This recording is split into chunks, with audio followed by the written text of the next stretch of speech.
Bapak Ibu Saudara sekalian yang dikasihi Tuhan, di dalam pesan kebangkitan Yesus yang disampaikan oleh malaikat kepada para perempuan, kita melihat ada satu nama yang diucapkan dengan khusus, spesial, disampaikan di situ. Dikatakan, sampaikanlah, katakanlah kepada murid-muridnya dan kepada Petrus. Jadi pesan khusus langsung disampaikan kepada Petrus. Dan kita akan melihat Bapak Ibu mengenai Petrus. Siapakah Petrus ini?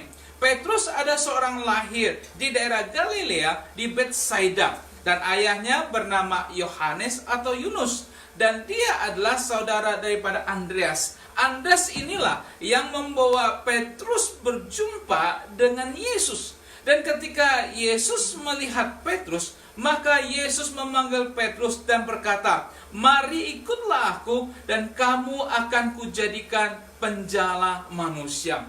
Petrus kemudian meninggalkan jalannya, meninggalkan semuanya, lalu mengikut Yesus dan menjadi murid daripada Yesus. Dan menarik Bapak Ibu, Yesus kemudian mengganti nama Petrus itu yang disebut dengan Kefas, kemudian dengan bahasa Aramnya yaitu dengan kata batu. Dikatakan, "Engkau Simon, anak Yohanes, engkau akan dinamakan Kefas atau Petrus." Simon diganti namanya menjadi Kefas atau Petrus atau batu karang. Petrus ketika mengikut Yesus, dia melihat banyak hal yang dilakukan oleh Yesus. Dia melihat bagaimana Yesus ketika pergi ke rumah mertuanya dan menyembuhkan mertuanya yang sedang sakit.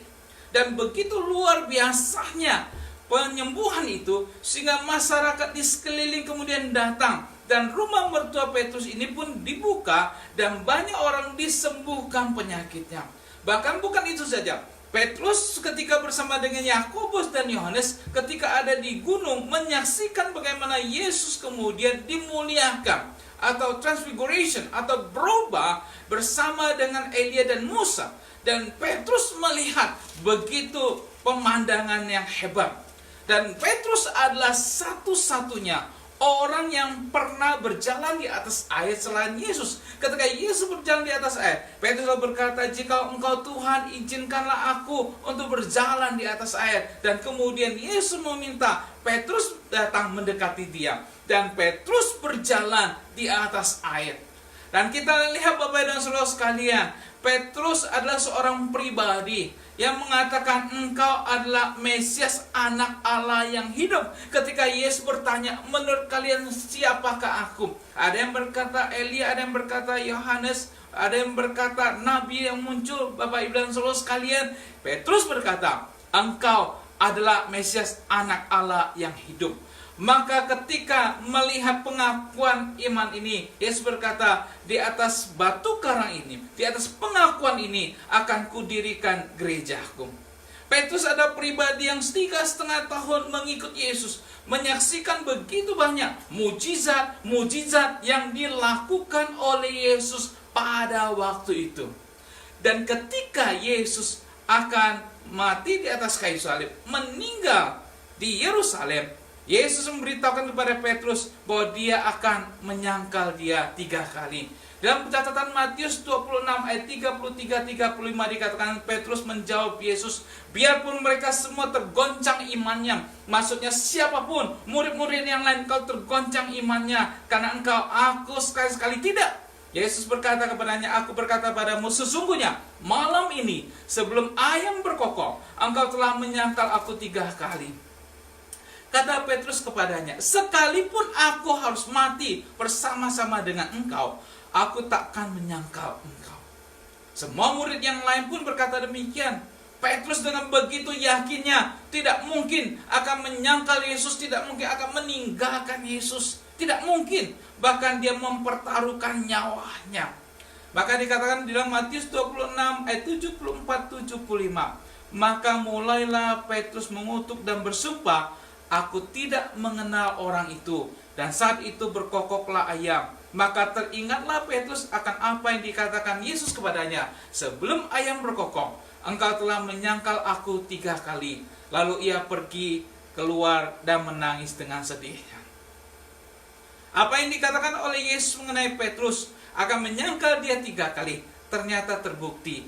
Petrus menyangkal Yesus 3 kali. Dia tidak mengenal. Dan orang pun dia ada yang berkata, dari bahasanya kita tahu dia orang Galilea. Lalu berkata, saya tidak mengenal Yesus. 3 kali Petrus menyangkal Yesus. Dari catatan firman Tuhan dikatakan, Bapak Ibu dan Saudara sekalian, ketika Petrus dia selesai menyangkal Yesus, dalam Matius 26 ayat 75 dikatakan, maka teringatlah Petrus akan apa yang dikatakan Yesus kepadanya, sebelum ayam berkokok, engkau telah menyangkal aku 3 kali. Lalu ia pergi keluar dan menangis dengan sedihnya. Bahasa Yunaninya pikros, dengan kepahitan. Satu pengalaman yang begitu luar biasa yang dialami oleh Petrus, yang tadinya begitu kuat semangat dan berkata, saya akan mati bagi engkau ya Tuhan. Tapi ketika berhadapan dengan orang-orang, dia menyangkal Yesus 3 kali. Di dalam situasi seperti inilah Bapak dan Saudara sekalian yang dikasihi Tuhan, Yesus yang mengingatkan Petrus bahwa dia akan menyangkal 3 kali. Yesus yang bangkit itu mencari Petrus yang pada saat itu sedang down, sedang sedih, putus asa, depresi, karena dia menyangkal gurunya 3 kali. Makanya berita kebangkitan Yesus itu disampaikan kepada para perempuan dengan menyebutkan satu nama. Itu sampaikan kepada murid-murid dan kepada Petrus secara spesifik, disebutkan nama Petrus, bahwa Yesus akan berjumpa dengan Petrus di Galilea. Inilah tempat di Galilea perjumpaan Yesus dengan Petrus. Yesus yang bangkit itu berjumpa dengan Petrus di Galilea. Saya akan bacakan kisahnya Bapak Ibu dari Yohanes 21 14 sampai 19. Itulah ketiga kalinya Yesus menampakkan diri kepada murid-muridnya sesudah ia bangkit dari antara orang mati. Sesudah sarapan, Yesus berkata kepada Simon Petrus, Simon, anak Yohanes, apakah engkau mengasihi aku lebih daripada mereka ini? Jawab Petrus kepadanya, benar Tuhan, engkau tahu bahwa aku mengasihi engkau. Kata Yesus kepadanya, gembalakanlah domba-dombaku. Ayat yang ke-16, kata Yesus pula kepadanya untuk kedua kali, Simon anak Yohanes, apa engkau mengasihi aku? Jawab Petrus kepadanya, benar Tuhan, engkau tahu bahwa aku mengasihi engkau.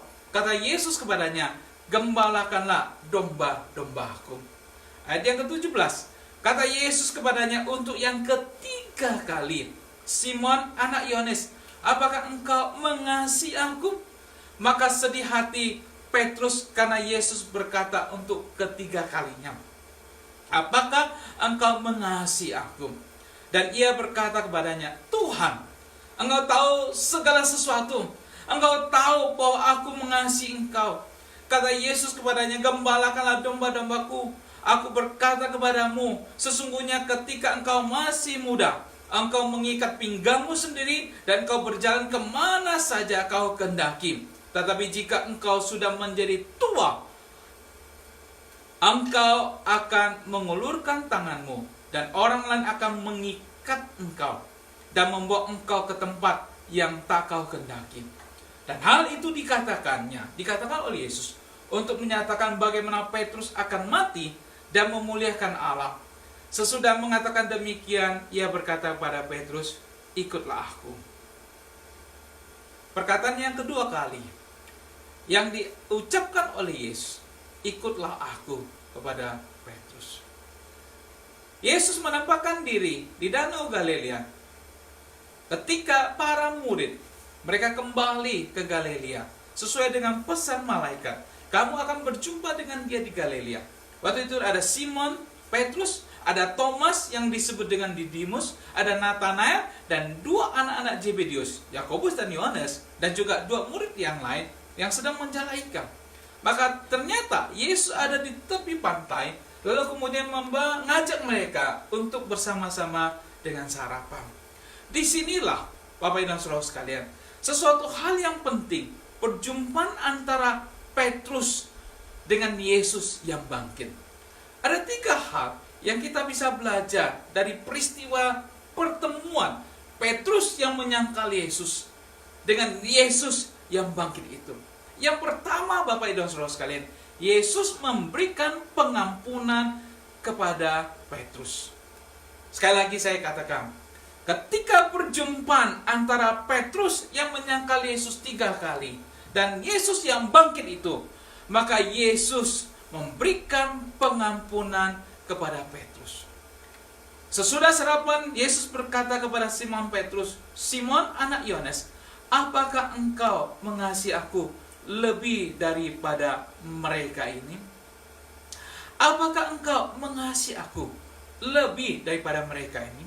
Mungkin saja Yesus menunjuk ikan-ikan yang ada yang sudah dijala oleh Petrus dan murid-murid. Mungkin juga Yesus menunjuk kepada para murid yang lain, "Apakah engkau mengasihi aku lebih daripada mereka ini?" Tapi sebenarnya Yesus mau menunjukkan kepada Petrus bahwa dia datang untuk memberikan pengampunan kepada Petrus yang sudah menyangkal dia 3 kali. Yang sudah menyangkal dia 3 kali.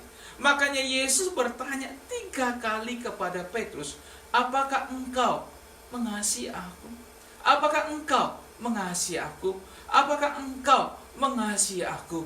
3 kali pertanyaan ini mengingatkan Petrus akan sesuatu yang sudah dia lakukan ketika Yesus ditangkap, yaitu menyangkal Yesus 3 kali. Dan sekarang dijawab oleh Petrus, "Tuhan, engkau tahu aku mengasihi engkau. Aku tahu aku mengasihi engkau." Inilah satu pengampunan yang ditunjukkan oleh Yesus kepada Petrus. Yesus yang bangkit itu tidak datang lalu kemudian memarahi Petrus, "Petrus, kenapa engkau menyangkal aku? Kamu murid kurang ajar, kamu murid yang tidak benar. Bukankah aku sudah kasih tahu bahwa kamu akan menyangkal aku?" Tidak, Pak Saudara sekalian. Yesus datang dan berjumpa dengan Petrus. Bertanya, "Petrus, apakah engkau mengasihi aku?" Satu pertanyaan yang ditujukan kepada Petrus, yang sebenarnya juga mau menunjukkan, "Aku mengasihi engkau Petrus, aku mengampuni engkau." Bapak, Ibu, dan Saudara sekalian yang dikasihi Tuhan, di dalam kehidupan kita mungkin kita melakukan banyak hal yang tidak berkenan. Dosa, kesalahan. Bahkan seringkali kita tidak bisa memaafkan diri kita. Kita tidak bisa memaafkan diri kita. Bahkan dosa masa lalu pun terus mengikat kita sampai saat ini. Dan kita tidak bisa maju karena dosa itu terus menghantui kita. Kita ingin berkata kalau bisa kita balik waktu dan saya ingin melakukan sesuatu yang benar masa lalu. Tapi nggak bisa. Semua itu sudah terjadi. Dan ingin saya katakan pada Bapak dan Saudara sekalian, Yesus yang sama yang berjumpa dengan Petrus di Danau Galilea, bertanya 3 kali kepada Petrus yang menyangkal dia, hari ini juga melakukan hal yang sama, ditujukan kepada kita semua. "Apakah engkau mengasihi aku?" Yesus tetap mengampuni kita dengan segala kesalahan yang telah kita lakukan. Tinggalkan masa lalu, tinggalkan dosa, dan terimalah pengampunan daripada Tuhan. Di tahun 70-an Bapak Ibu, ada sebuah lagu yang dinyanyikan oleh kelompok Dawn. Judulnya "Tie a Yellow Ribbon Round the Old Oak Tree." Ikatlah pita kuning di pohon oak. Pohon oak. Pohon apa ya? Pinus? Pohon pinus. Nah, Bapak Saudara sekalian, ini adalah satu tradisi yang juga seringkali dilakukan oleh orang Amerika sampai saat ini. Dari lagu ini sebenarnya diambil satu kisah nyata. Ada seorang suami melakukan banyak sekali kesalahan, melakukan kejahatan, bahkan sampai uang istrinya pun dicuri, dan sang suami akhirnya dimasukkan ke dalam penjara. Setelah melewati masa-masa tahanan dalam penjara hampir 2 tahun, suami ini akan dilepaskan. Dan suami ini sudah berubah dan ingin berjumpa dengan istrinya. Tapi dia tidak tahu apakah istrinya mau menerima dia dengan segala kesalahan, perbuatan yang sudah dilakukan dia masa lalu. Maka sebelum dia keluar dari penjara, dia menulis surat kepada istrinya. Dan dia berkata bahwa sebentar lagi saya akan keluar. Dan saya ingin pulang ke rumah, berjumpa dengan engkau, minta maaf. Dan saya ingin hidup baru bersama denganmu. Tapi saya tidak tahu apakah engkau mau menerima saya atau tidak. Dan saya akan pulang pada hari, tanggal, dan disebutkan oleh dia. Dan ketika saya pulang, engkau menerima saya, maka kalau boleh gantunglah satu pita di pohon, di halaman rumah kita. Jadi ketika saya ada di bus, saya tahu bahwa engkau menerima saya, dan saya akan turun dari bus itu, dan saya akan masuk. Jika saya ada dalam bus dan lewat rumah kita, tidak ada pita kuning di depan rumah, di oak tree itu, maka saya akan kemudian pergi dan tidak akan pernah kembali lagi. Bapak dan saudara sekalian, diceritakan bahwa sang suami ini kemudian lepas, lalu naik bus. Dan di bus ini dia menceritakan kisahnya. Makanya satu bus itu semua juga menanti, berharap apakah sang istrinya menggantung atau mengikat sebuah pita di oak tree di halaman rumahnya. Ketika sampai di depan rumahnya, Bapak Ibu, sang suami ini melihat, turun dari bus, dan dia melihat ternyata sang istrinya tidak menggantung satu pita kuning di oak tree. Tapi sang istri menggantung begitu banyak pita kuning di halaman rumahnya. Apa maksudnya, Bapak Ibu? Maksudnya bahwa engkau minta aku satu pita, aku gantung ratusan pita kuning, menunjukkan pengampunan yang kuberikan kepadamu. Yesus juga melakukan hal yang sama kepada Anda dan pada saya. Dosa-dosa yang telah kita lakukan masa lalu, bahkan mungkin saat ini, yang belum kita bereskan, kita datang pada Tuhan. Tuhan, ampuni. Tuhan datang mencari Petrus yang menyangkal dia 3 kali. Saya teringat dengan satu murid yang lain, Bapak Ibu, namanya Yudas Iskariot. Yudas Iskariot ini menjual Yesus dengan 30 keping perak. Tapi kemudian dia menggantung dirinya. Bagi saya, jikalau Yudas masih hidup, saya yakin dan percaya Yesus juga akan mencari Yudas dan mengampuni Yudas atas perbuatan yang telah dilakukan olehnya. Yang kedua, Bapak Ibu, Yesus bukan saja mengampuni Petrus. Yang kedua, Yesus memberikan kasih-Nya kepada Petrus. Menunjukkan kasih-Nya kepada Petrus. Yesus bertanya kepada Petrus 3 kali. Pertanyaan yang pertama, Simon, anak Yohanes, apakah engkau mengasihi aku? Yesus ketika bertanya kata kasih ini kepada Petrus, menggunakan satu kasih agape. Dan ketika mendengar kata kasih agape ini, kasih yang luar biasa, yang seringkali kasih agape ini ditunjukkan kepada Allah yang mengasihi manusia, maka Petrus menjawab, Tuhan, engkau tahu aku mengasihi engkau. Petrus ternyata menjawab Yesus bukan dengan kasih agape. Petrus menjawab Yesus dengan kasih filio yang lebih rendah dari kasih agape itu. Kasih antar teman. Yesus bertanya lagi yang kedua kali dengan kasih yang sama, kasih agape. Simon, anak Yohanes, apakah engkau mengasihi aku? Kedua kali juga Petrus menjawab dengan kasih yang sama, yaitu kasih filio. Tuhan, engkau tahu aku mengasihi engkau. Pertanyaan yang ketiga, Bapak Ibu, yang ketiga kali, Yesus ternyata tidak menggunakan kasih agape. Yang ketiga kali, Yesus menggunakan kasih filio.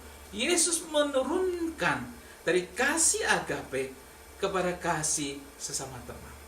Simon, anak Yohanes, apakah engkau mengasihi aku? Aku tidak tuntut engkau sempurna. Aku tidak tuntut engkau perfect. Biarlah kasih yang memang engkau bisa tunjukkan dengan kasih filio. Hanya dengan kasih filio itu engkau sudah jawab 2 kali. Maka Yesus turunkan kasih filio. Maka Petrus menjawab, Tuhan, engkau tahu segala sesuatu. You know everything. Engkau tahu diri saya ya Tuhan. Saya penuh dengan kelemahan kekurangan. Dan saya hanya bisa mengasihi engkau dengan kasih filio. Maka dengan kasih filio ini, Yesus memberikan pesan kepada Petrus sekali lagi, gembalakanlah domba-dombaku. Dengan kasihmu yang tidak sempurna itu, gembalakanlah mereka. Tunjukkan kasihmu, seperti aku sudah tunjukkan kasihku kepadamu, maka tunjukkan kasihmu itu kepada juga orang-orang yang jadi gembala, domba-dombamu. Bapak dan saudara sekalian, Kristus yang bangkit itu menunjukkan pengampunan, menunjukkan kasih kepada Petrus. Sehingga Petrus bisa merasakan kasih itu di dalam kehidupannya. Saya ada seorang teman, namanya Alexander. Beliau adalah seorang yang melayani Tuhan di India. Dia banyak sekolah yang didirikan di India, gereja. Bahkan sekolahnya ini termasuk sekolah yang favorit, yang begitu banyak anak-anak yang masuk.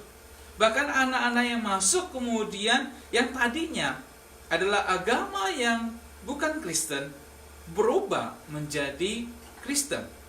Sehingga anak-anak yang masuk itu lama-lama dididik di dalam Kristen, dan mereka mengenal Kristus, mengenal Yesus, dan kemudian mereka percaya kepada Tuhan Yesus. Banyak anak-anak yang tadinya bukan Kristen menjadi Kristen. Dan ini membuat orang tua di antara anak-anak itu marah, karena anak mereka menjadi Kristen. Makanya ada beberapa bapak yang berencana membunuh Alexander ini. Dia memberikan kesaksian kepada kami ketika berjumpa dalam satu acara pertemuan, bagaimana 3 orang bapak merencanakan untuk membunuh dia. 2 orang pegang pisau di belakang, 1 orang ketok pintu. Dan ketika buka pintu, maka memastikan ini Alexander, maka 2 orang akan maju dan bunuh dengan pisau, membunuh Alexander ini.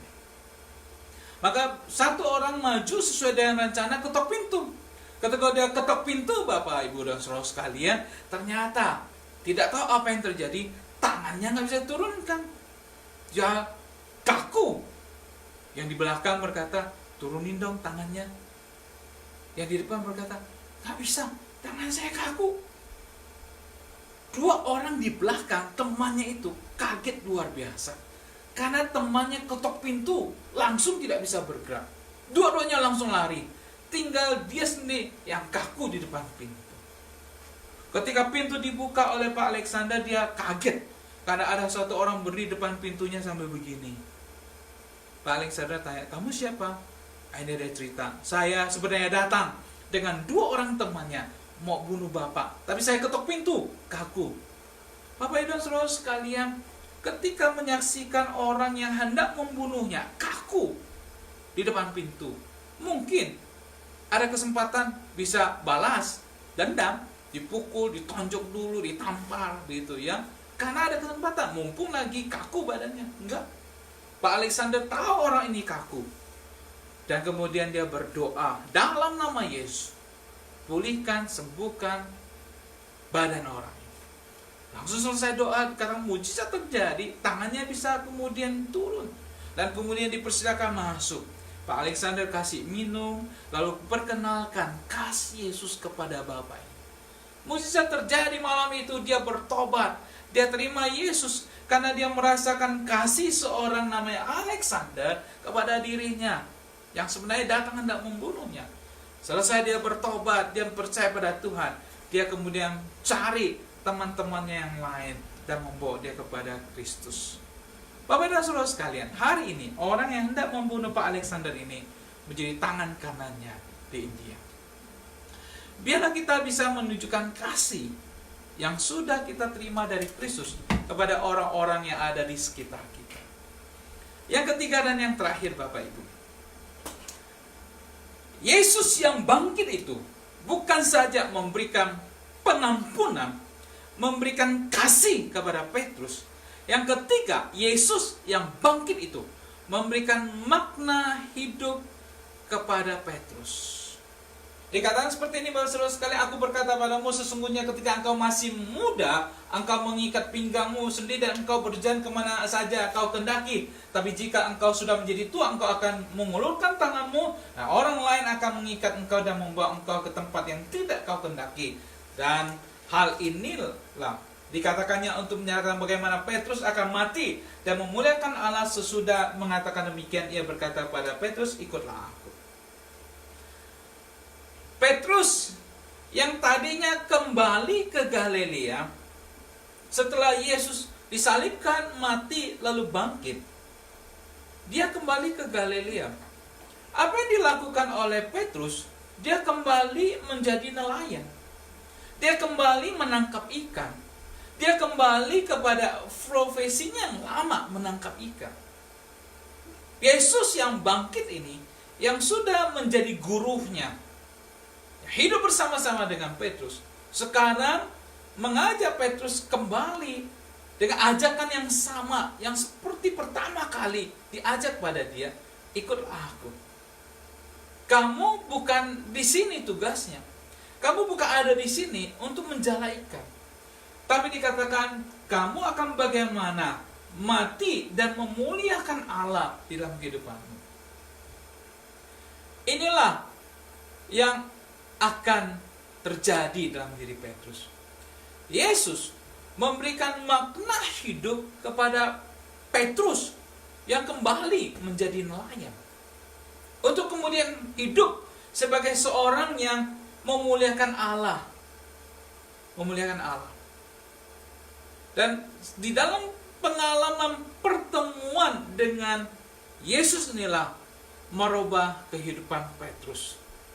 Dia kemudian memimpin para murid-muridnya dan kemudian mengabarkan Injil, mengabarkan mengenai Yesus yang bangkit itu. Dan ini tidak mudah ketika Nero, kaisar Romawi, dia kemudian tidak suka dengan orang-orang Kristen karena tidak mau menyembah dia sebagai dewa. Nero kemudian membakar kota Roma. Dan ketika dia membakar kota Roma, dia berkata, orang Kristen yang bakar. Maka pada saat itulah timbul penganiayaan, penyiksaan, pembunuhan terhadap orang-orang Kristen. Orang Kristen ditangkap, dibunuh, dibakar, bahkan diadu dengan binatang-binatang buas dan mati, dan banyak yang martir. Pada saat itu, Petrus ada di kota Roma. Dari kisah Acts of Peter, Actus Petri cum Simonem, yaitu kisah perbuatan Simon Petrus mengenai catatan akhir daripada Petrus. Walaupun memang di Alkitab kita tidak mencatat bagaimana Petrus mati, dikatakan di situ ketika Petrus dia hendak tinggalkan kota Roma, maka di tengah perjalanan ketika dia hendak keluar dari kota Roma, maka dia berjumpa dengan seorang yang mirip dengan Yesus yang sedang memikul salib. Maka dia bertanya kepada orang itu, Quo vadis Domine? Artinya, Tuhan, engkau mau pergi kemana?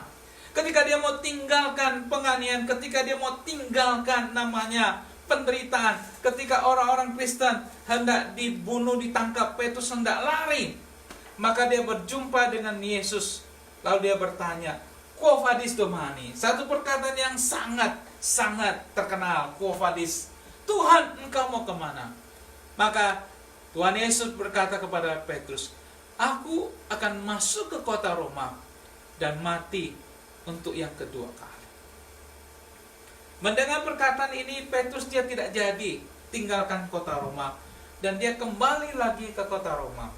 Dan dari buku Actus Petri cum Simone ini diceritakan bagaimana Petrus akhir hidupnya dia juga mati disalibkan. Ketika dia hendak disalibkan, Petrus berkata, saya tidak layak mati disalibkan seperti Tuhanku. Makanya Petrus disalibkan dengan terbalik. kepalanya di bawah.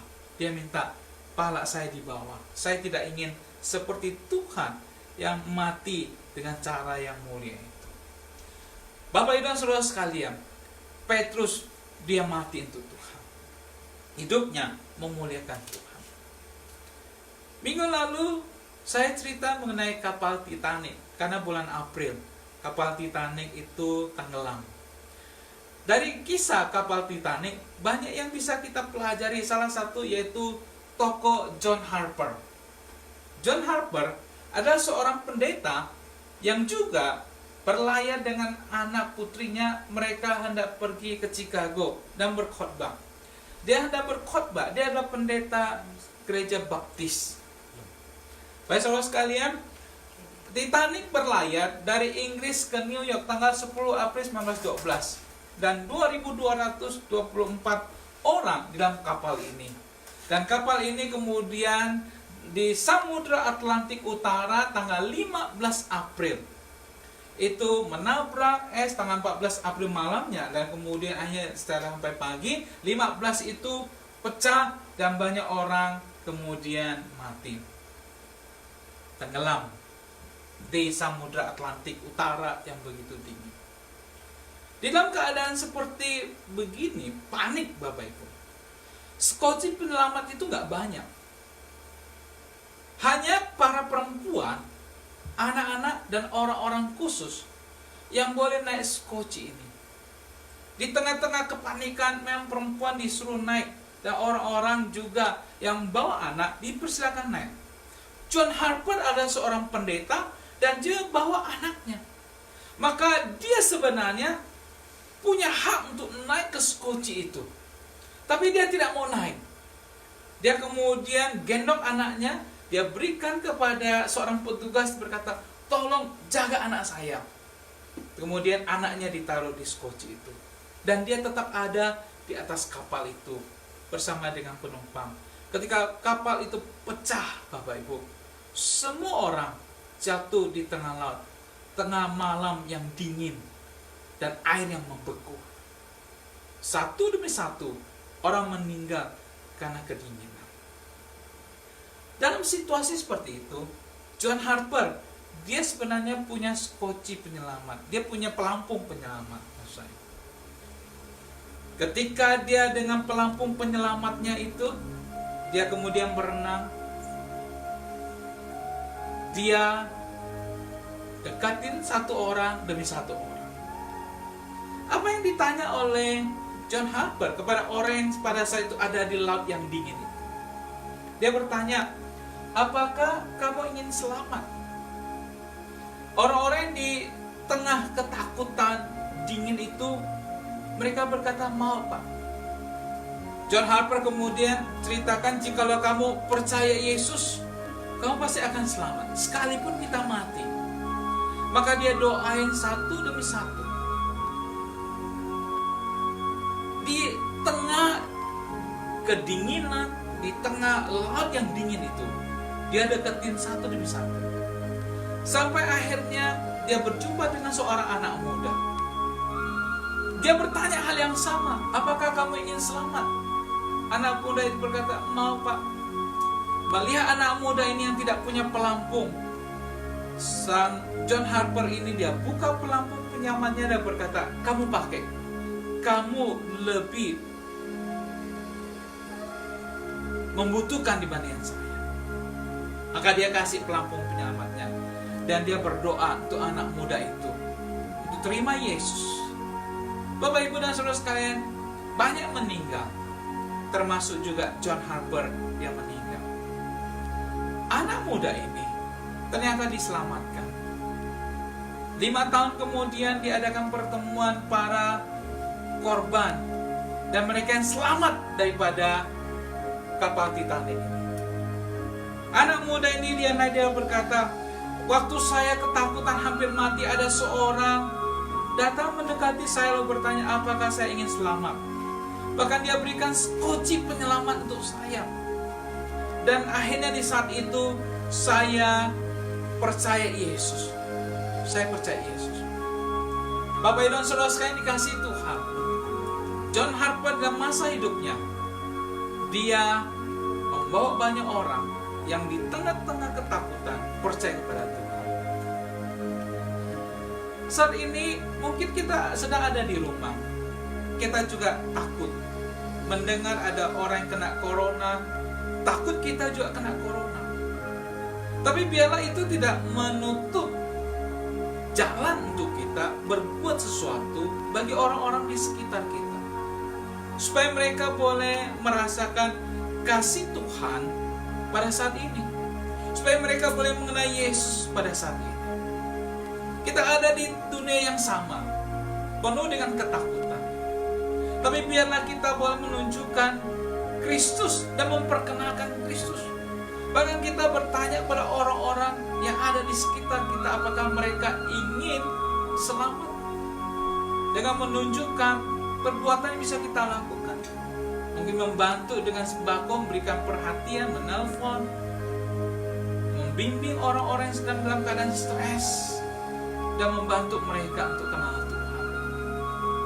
Di Philadelphia, Bapak Ibu, saya sebagai pendeta bukan dari gereja yang besar, tapi saya bersyukur karena ada satu organisasi namanya CIMEC yang membantu saya juga di dalam membantu mensubsidi dan memberikan makanan untuk orang-orang senior di gereja saya. Dan saya bersyukur dan berterima kasih untuk CIMEC. Dan itulah yang mereka lakukan. Saya menghubungi mereka, minta tolong, dan mereka yang mengantar makanan. Kita bisa melakukan dengan cara kita. Kita bisa melakukan dengan apa yang kita bisa lakukan, saudara sekalian. Saya sehari, biasa saya telepon 2-3 orang, bertanya bagaimana kabar mereka, apa yang perlu dibantu, apa yang perlu didoakan. Saya telepon mereka yang ada dalam situasi penuh dengan ketakutan. Inilah tugas kita, Bapak dan Saudara sekalian, untuk menyatakan kasih Tuhan, supaya orang-orang boleh mengenal Tuhan.